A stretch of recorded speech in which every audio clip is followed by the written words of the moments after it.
Hey everybody, thanks for tuning in. This is Destiny Lene with Girl Boss Suites online podcast. Today we have Miss Katie. So I'm gonna let Miss Katie introduce herself.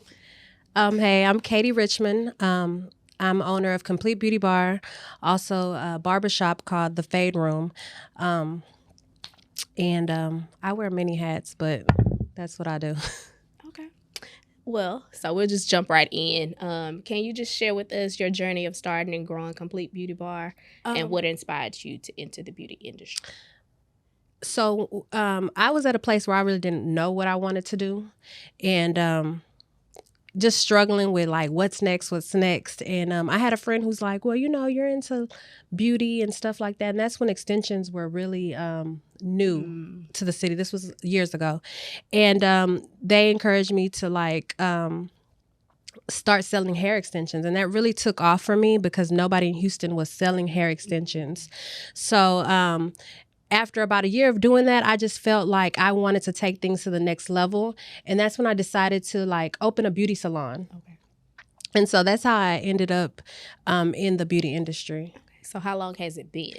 It has actually been 10 years. Okay, 10 years. That's a major mark. Yes. So, as someone who owns a hair salon, barbershop, extensions line, what strategies have you implemented to successfully manage?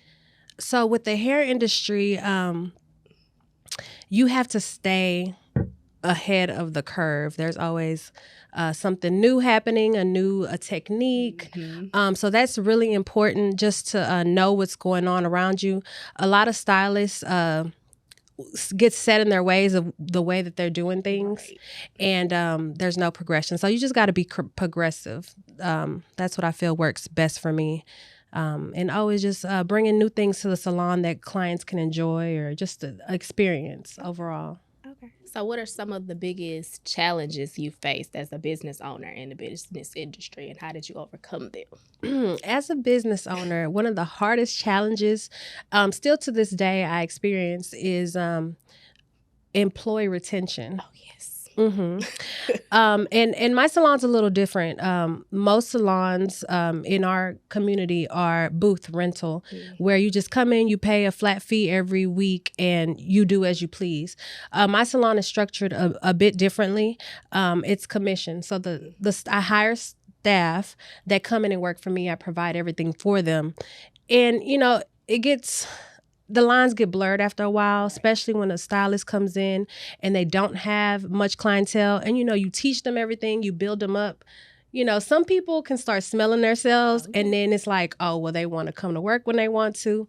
And so that happens a lot more times than you think. So it's just finding that balance of allowing a stylist to be creative, because we are creatives, but also keeping that structure. So for me, that's been a struggle, and just getting used to one person and then having to replace them with somebody else and having to learn a whole new person. It's kind of like a relationship, Right. Trust me, we understand. We've been there, done that with Girl Boss Suite, so we know. So tell me, how do you stay ahead of the trends and keep your services and products relevant like today? So like I was telling you, social media is really good. I follow so many hairstylists just from around the world, not just Black hairstylists, but I love looking at stylists from different countries and stuff like that, just to stay ahead of the curve and see what's new, what's going on. I'm always looking for new products and faster ways to complete style. So just staying relevant to what's going on. Okay. So tell me about a particular memorable moment or milestone in your journey as a business owner. Well, like I said, I just made 10 years in February. Right. So to me, it's still, I still don't believe it that I've been doing this for 10 years because time passes so quickly. And a lot of times, as a business owner, for me, it's like it's always the next challenge and how am I going to overcome this? And then you look up and it's been 10 years and you're just like, wow. Right. Like you have to really congratulate yourself. Right.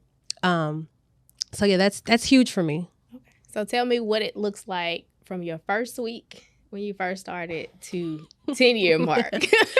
Oh my gosh, my first I want to say my first 2 years were crazy. Like, I'd come home crying.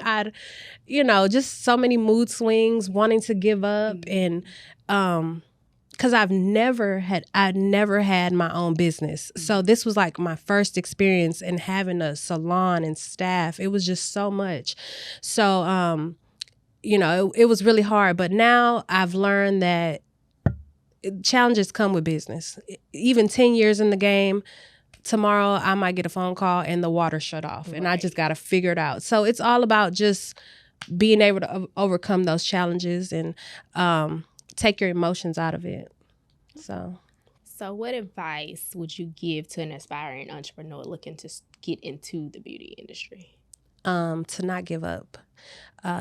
And not be so hard on yourself too, because we can get caught up looking at the next stylist who, looks like they're always working, because social media is smoke and mirrors sometimes.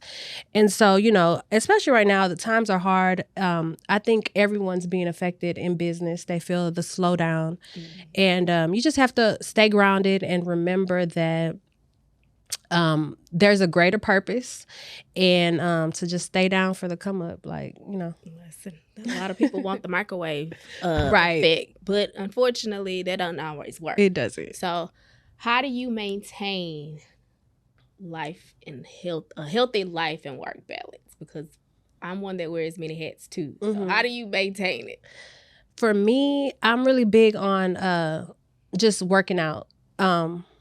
Because it helps me relieve stress. And like, let's say I'm running or something, I just kind of can forget about all those problems.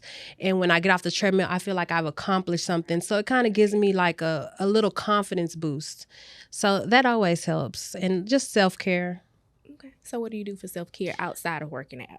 I make sure to keep my nails manicured, my hair done, so I'm one of those stylists that while I'm doing your hair, I probably look crazy. But when the weekend comes, I get myself together. And a lot of them say that. Yeah, it's a thing. You spend all your time getting everybody else cute. You don't have time to get cute. But yeah, self-care is definitely a big one for me. Okay. So in what ways do you prioritize customer service and satisfaction in your business? I like to give a experience as far as if you come into my salon, it's always really nice, clean. I worked with a designer, interior designer, and I just wanted everything to just have good energy and flow. So all my colors are light. It just feels minimal aesthetic, clean. So when a lot of clients come in, especially new clients, they're like, oh my gosh, this is so nice. And that already puts you in a good spirit. Right. And of course, when you're in my chair or any of the stylists that work at my salon, it's all about you. We're just trying to find out about you, find out if this hairstyle fits your lifestyle. And of course, we're just really caring for your hair. And, they say stylists are like therapists. So, you're going to get that good therapy session as well.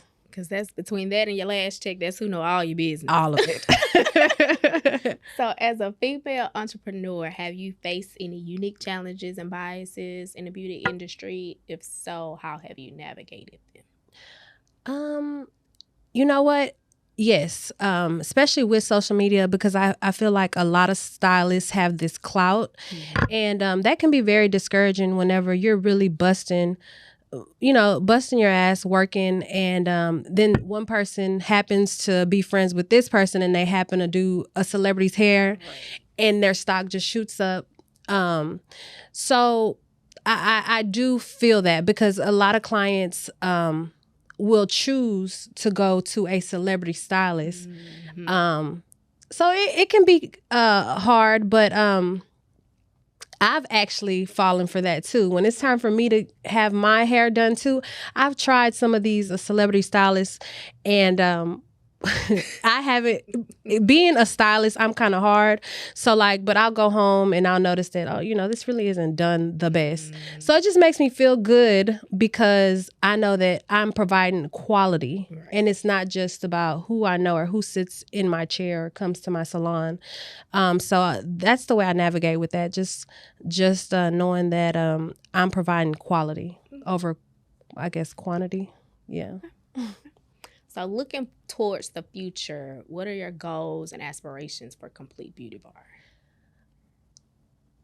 So I want to have products. I want to expand, even maybe like franchise, have different locations. Yeah, I mean, I don't know what the future holds for Complete Beauty Bar exactly, but there is a future for it, and I know it's going to be big and great. Okay. Well, that was all I have for now. So let everybody know how they can get in contact with you, where you're located, Instagrams, all that. Okay. So we are located in Houston, Texas. 3rd Ward. That's on Alameda. If you're familiar with the Turkey Leg Hut, we're right by there. Our Instagram is Complete Beauty Bar, spelled just like it should be. And my personal hair page is Katie Combs. That's a _ KATIECOMBS _. So you can check out our work there, and we'd love to see you come by. Well, I thank you, Miss Katie, for spending a little bit of time with me. Thank you. Thank you for having me. Again, this is Destiny from Girl Boss Sweets Podcast Online. Make sure you check us out. Follow us on Instagram at Girl Boss Sweets Houston. I'm sorry, Girl Boss Sweets HTX, and www.girlbosssweets.com. We out.